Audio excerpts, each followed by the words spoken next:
John and Ronnie, back for another video. So why don't you tell them what this video is about today, babe? Okay, so this is Karaoke Sunday. When a man loves a woman. Not Karaoke Sunday? Oh, okay, never mind. That's a different video.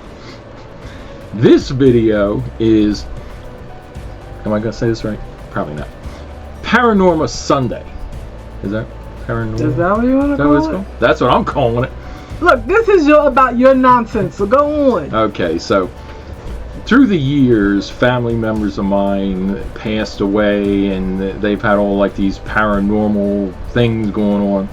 And I could just reflect back on a couple that were told to me when I was younger. My uncle told me one time about, I guess it was his great-grandmother going to the door and seeing a man that basically was dressed in black, but she couldn't see his face, almost like he had no face, but she said she couldn't see his face. And he asked her a couple questions, and the next day she died. Well, a lot of family members took that on as that being like the Grim Reaper. And then, you laugh. And then years, I guess probably about 10 years ago, me and Ronnie had went down the shore, and we were sleeping in the, or no, I'm trying to think. Were we down the shore? You sure? No, we weren't down the shore that weekend. My uncle went down the shore. So my uncle went down the shore, and he was sleeping out in the living room where me and Ronnie normally slept. Uncle? My Uncle Eddie. Oh. So Uncle Bob. So when me and Ronnie went down the shore, when my parents had their shore place, they had a bed that pulled out, a little sofa bed. We used to sleep out there in the living room, and you'd basically have the whole view of the living room, the kitchen, and the porch area. It was all open because it was all one floor. Like kind of like a little cottage or bungalow, I guess you would call it, a little bit bigger, but it was all one floor. But you basically have the whole view of that living area. Well, when my uncle went down, he slept where me and Ronnie slept, and he said that he woke up in the middle of the night and he had seen basically, he claimed that he seen a body basically in a robe going across the room. And he had said something to my mom to the next day, and my mom's like, because he thought it was my mom walking around the living room area, and she's like, no, I wasn't out there. So to this day, nobody never knew what that was. And then probably one of the weirdest things that I ever heard, my dad always felt guilty because when he put my grandmother in a home, he felt like he had something. He didn't have any cause. No, he didn't cause her death, but I guess it kind of always dwelled on his mind that he caused her death by putting her in a home because they didn't take care of her well. So after she passed away, he kind of carried that, on his shoulders, and it kind of bothered him all through life. So he claims, and my mom backed up the story, they were laying in bed one night and the phone rang. And when the phone rang, basically, he picked up the phone and he heard my grandmother's voice on the other end of the line saying, "It's not your fault." She said, "It's not your fault, Jackie." So basically, my mom said she heard it too because the tape machine had picked it up and was playing it out on the machine basically. So even though my dad had the receiver, she could hear it on the phone, which was kind of weird. So, but my dad got so excited when he got so excited, he basically hit the button and deleted the message so no one else could ever hear it. But my mom did say that she heard the same thing that my dad said he heard that night. So basically, all through my family, and the reason I bring this up, we've always had like these little kind of paranormal kind of things. Am I saying that right? Paranormal. Yeah, you say it better. You say it when I point to you. So basically, all through, we've had that paranormal. Right. Those experiences. So I wanted to just kind of document this because I really thought that this was something that, and I've talked to a couple of my friends about it, and ones that aren't really religious or anything like that, and they just they have no answers for me. And I talk to people that are religious, that go to church all the time, and they'll look at me and basically they'll kind of like gaze at me and have no answer for what I'm about to tell you. So I had I guess a dream probably a couple weeks before my parents sold their house, before my mom had sold my dad's house down the shore that they owned. And I had the dream of my dad on the other side of a fence, and it kind of resembled his house down the shore, but like the area around it, and he was on another fence, on the side of the fence, and he was waving to me. So I didn't know that they sold the house, and probably maybe like, I guess after I had the dream, maybe a couple days, a week later, my mom said that the house basically was under contract, and they did wind up selling it within the next week or so. So at that point, I had said to Ronnie one night, I said to her, I just wish that for just one last time I could feel my dad, giving me a hug. And she said, yeah, like that. And we talked about it for a little while, and we went to bed. So a week or two later, I had this dream where my grandfather was sitting in his recliner, because that was basically a place where he liked to spend most of his retirement. So he was sitting in this gold recliner. He said, "Come here." And I said, "What?" Because my grandfather, to be honest with you, he did stuff with us when we were younger, but we weren't really never close. And he had waved me over to him. He said, "Come here." And I said, "What?" And he says, "Hug me." And it was so out of the realm, because to be honest with you, I don't think I've ever had a dream about my grandfather, just because we really weren't that close. And when he was alive, he just didn't seem like he wanted to be bothered with you or spend time with you. So in the dream, I walked over and I put my arms around and hugged him and bent over into the chair. And when I glanced off to the side, I noticed that, and I don't even know why this comes up, because until the dream, if you had asked me my dad's arms, my dad has tattoos, I have tattoos, I wouldn't even be able to tell you. But when I glanced to the side, I seen my grandfather's arm. It was my dad's tattoo on the side of his arm. So I had said something to Ronnie the next day, and you remember what you said to me? Like when I told you about having the dream and I didn't understand it? Yeah, I told him because, dreams are really subjective, and you always can't. I look at it two ways. Sometimes dreams are very straightforward, and you can maybe understand. Well, maybe some people dream that way. Their dreams are very straightforward. My dreams aren't. My dreams are always around La La Land, and I have to, have a dictionary to explain what's happening in my dreams. But I do come from a family that has these weird dreams, or these paranormal things happen to them, and we always sit around and analyze dreams. So I told him, I think that was his dad. I just think his subconscious made it be his grandfather, but it was actually his dad that was there saying, "Come and hug me." It's really weird. Like I have these dreams all the time about where I grew up. If it's something going on in my family, I'm going to have a dream about the house I grew up in. And I never know what's going on, but it's something going on in the family because I'm having a dream about that house. And so much so that it's even incorporated my lifestyle today in the house.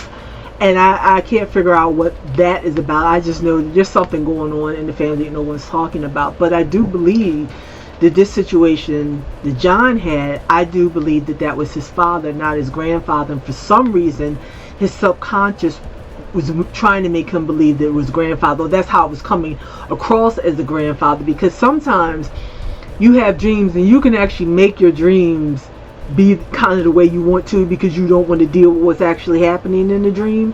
I've had that where I'm like directing, like I'm a director of a movie or something. I'm directing my dream, but that's neither here nor there. I really did tell him that I thought it was his father. that was visiting him and gave him that hug that he talked about. And I don't think it was his grandfather. Like he said, he wasn't close with his grandfather. That part of the dream to me didn't make any sense, but I think that was his subconscious just doing that, not really wanting him to believe that it was his father, but it was his father. That's me. That's how I saw it. So I had shared this dream with one of my customers, and she's very religious. She goes to church every weekend, and basically her theory was the reason that it was almost like it came to me partially in my grandfather's vision. She said, if you believe it, and maybe you guys, if you've heard of this before, maybe you can, send us a message or drop us an email and let us know it. A comment. That's good too. In the comment field. But she said basically she's talked to people, and some people who are very spiritual, they've said that basically for a spirit to come back to you in this realm, they only have so much, energy to be able to do what they can do to give you messages and stuff like that. And she basically said that maybe my grandfather coming back to me was almost like coming back to me in my grandfather's energy, but it was my dad basically message. So like I said, I thought I was kind of like, when she said it, I was kind of like bewildered when she said it, but then I sat there thinking about it. It was like, it kind of made a little bit of sense. So like I said, I don't know, but if you guys ever heard of that or anything, please let us know. But after the dream, and that would have been basically, a lot of people, if you're skeptical about it, you would have basically said, you're having a dream, you're missing your dad. This is where it kind of gets twisted, and I don't mean like the T. So I had, that could be, Twisted Tea should give us an endorsement. Oh, go on. So here, this is where it gets a little bit on the odd side. I'm talking to my mom like 2 weeks later, and I said to my mom when I was talking to her, I said, I had this really weird dream about Dad. And she says, oh my God, she says, don't tell me that he was trying to hug you. And I said to my mom, I said, what do you mean by that? And she says, she said, I had a dream that your dad was coming to me trying to hug me. And I said to my mom, I said, I had the identical dream. And this was 2 weeks later. I said to my mom, I said, when did you have this dream? And she says, about 2 weeks ago. And this would go back into what my customer said to me about basically the spirit only having so much energy. So if it did appear to me and my mom in that dream state, that could be the reason why basically I guess my grandfather came partially in mine, because my dad did this within the same week, if not the same night. But I just thought, to me, it kind of really shook me a little bit, because I could being a skeptic, I guess I could say, like Ronnie said, you wanted your dad, come back and hug you. He hugged you. You were wishing for it, and that's how I came back in your dream. But this is the thing. This is a question that I posed to basically the people around me, my friends, family. How do you have identical dreams in basically the same week, the same day, the same night? Two different family members had the identical same dream, and I never said that to my mom, that I wanted my dad to come back and hug me.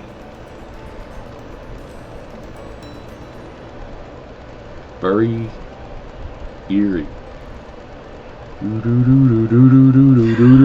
only eerie if it bothers you. It doesn't bother me, but I just think it's one of them things, and if you can explain it to me and tell me how two different people can have the same dream without talking about it, and I googled this on the internet trying to find people that did this, and the closest thing that I could find is I guess psychiatrists who would have a patient who basically the patient would tell them their information, and then the psychiatrist and basically the patient would have a similar dream in that week or two.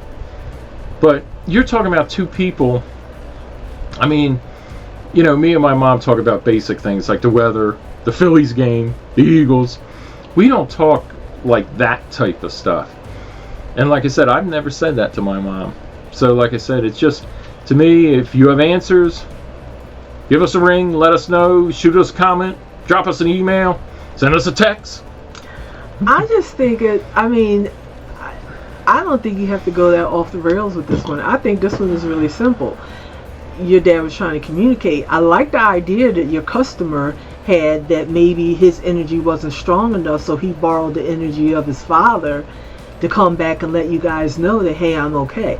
That's how I look at things. That's how I like to look at things, and make it, you know, nice and pretty and tied up in a bow. I just think, you know, I never really thought about what your customer said. Yeah. That kind of makes sense. If he didn't have the energy, Because you know, he was did it able in the to, same week. right, he was able to somehow borrow someone else's energy and do it. I mean, there are too many things in this world that you can't explain, and I do believe that there is another realm that you can communicate. Like I said, I grew up in a family that's all they did was talk to dead ancestors, and when I was growing up, that kind of stuff scared the living daylights out of me. When you say talk to them, you mean they sat down and had a conversation? I'm telling you, my grandmother, or I'm trying to think, was this my grandmother or my great grandmother? I think it might have been can't remember if it was my grandmother or my great grandmother. Someone used to sit on the side of the bed and have a conversation with their mother. That's either my great grandmother did that, or it was my grandmother talking to her grandmother. And these conversations, to me, I mean, I can't say what anybody can, you know, has control of the future and knows what's going to happen, but these conversations that they said that they had with these relatives or whatever, these relatives came back and told them things that was going to happen.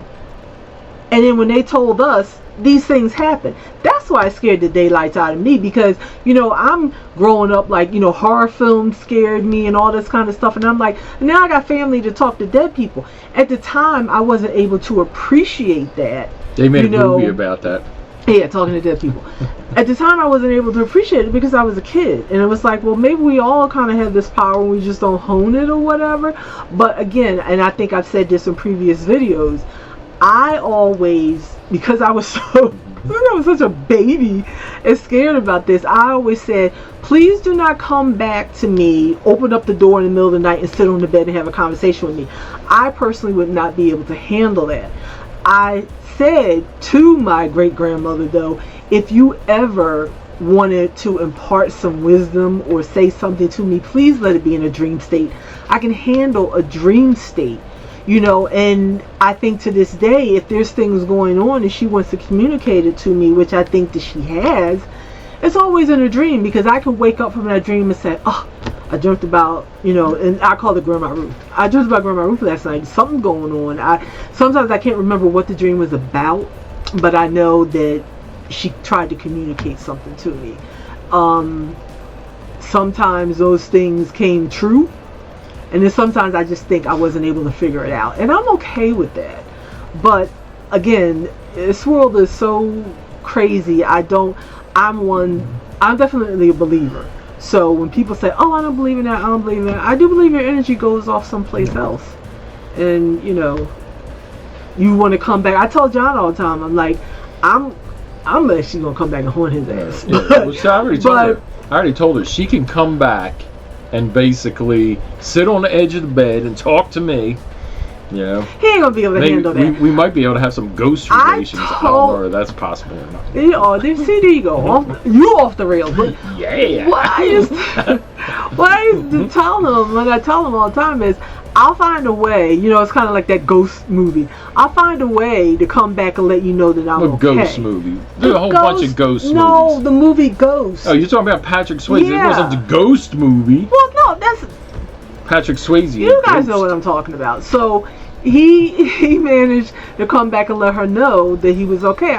I told John I will find a way to do that, to let you know that I'm okay. And I think that's just what family members who pass away are trying to do, just to come back and let you know that they're okay. You know, my mom had this situation with an ex-boyfriend. They were ex-boyfriend for a very long time. It was her ex-boyfriend. And when he passed away, my mom saw lights flickering on the side of her for the longest time. And I told her, I said, it's probably him. And she thought it was him. And I told her, I said, and it was for the longest time. And I said, and the reason why I think this happened, you guys see if you agree with me on this. This was a boyfriend that she dated for a very long time after her and my dad like split up. And basically all through my childhood she dated him or whatever. And he, you know, they dated strictly for a long time, but then it was like kind of like off and on. But you know how you see your friends or whatever, and they would like hang out at my aunt's house and stuff like that. And he told, his name was Stone, Douglas Stone, but everybody called him Stone. He told my cousin, which is my mom's first cousin, which is my Aunt Cora's son, told him that he and my mom was going to get married. Now this was right before he passed away.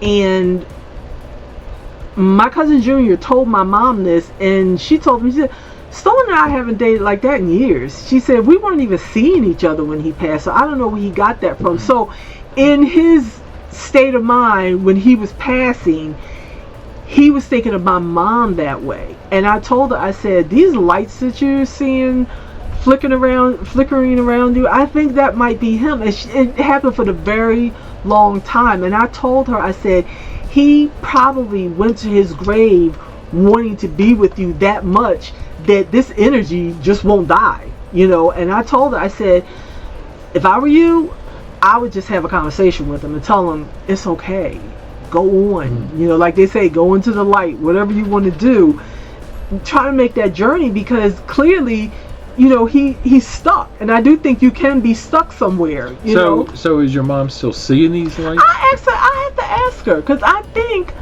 every once in a while she would tell me that she was seeing it. She kept this to herself for a very long time, until she was like, I just got to tell you this because I don't want you to think I'm crazy. And I'm like, well, of course, you know, growing up in our family, I wouldn't think you're crazy, you know. But I told her, I said, if you think that's him, and she really did, I said, I think you need to have a conversation with him. Just say, just go, let it go. But I thought it was so weird that right when he died, that was what was on his mind. He wanted to be with her that badly, you know. And like I said, they were broken up for a very long time before that. So that just goes to show you, like, what you're feeling in your heart, and that's the last thing that you're thinking of. And you know, really that's a weird story. Well, I've had that same feeling since my dad passed. I was just telling Ronnie just recently, where I get like out of the corner of my eye, and almost like I see, like it almost, I don't see somebody standing there, but it's almost like I see, can almost like see a presence, you know, like a shadow or something like that. And I'll catch it out of the corner of my eye, but when I look, there's nothing there. I've probably done that for the last year, you know, and I'll just be working, doing regular stuff, not really thinking about anything. Yeah, well, you know, if it doesn't scare you, just think that, you know, maybe he's looking over you, watching over you, or whatever, you know. And if you feel this happening too much, maybe he's just restless. You know, I do believe there's restless spirits, you know, and they feel like they're stuck. Maybe they feel like there's something that they wanted to do or say, and they couldn't get that point across, or to you, or they wanted to say something to you, and they just hang around, and you know, because they're kind of like stuck. So that's why I said, you might not do any good, but that's why I said, have a conversation. Tell them it's okay.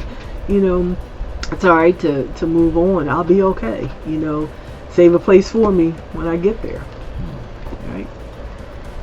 If I go before you and you're still around, I'm not going to visit you in the bedroom because I know you're going to be scared. I'm going to wait till you get in the shower. Mm-hmm. That'd be my own little spirity thrill. I can't stand him, because this is what I'm saying. See, that's just how he is. That's how his spirit will come back, and I would probably just want to shake the living daylights out of him, because this is how he's going to be. That's right. So I don't even think I could be mad or upset. I would probably just be laughing, you know, right. Because I'm like, why is my husband so crazy? Yeah, Ronnie be in the shower, she'd be all soaping up. All of a sudden, she'd feel two hands right on her butt. That's me. Look, you already said you don't want me to come talking to you. So I would come to you in another way. Just like you said, I'll come to you in another way. With that being said, folks, John always has to take it to the nth degree. You owe me Jinx a Coke. owe me a Coke. No, you owe me a Coke. Alright, so, yeah, let us know in the comments what you think. I think we may have did something on Paranormal before, but this was an interesting one because, you know, it involved John's father and the thing with his mom, and he having the same dream on the same night or around the same week. time, same week. Same week. It was a little woo! So, let us know in the comments if you've experienced anything like that, if you kind of believe what we believe, if you don't believe, that's okay too. Thanks for watching as always. We appreciate it. Please share, like, and subscribe. It helps our channel. And we'll see you in the next video. God bless you all. Peace and love. Bye, folks.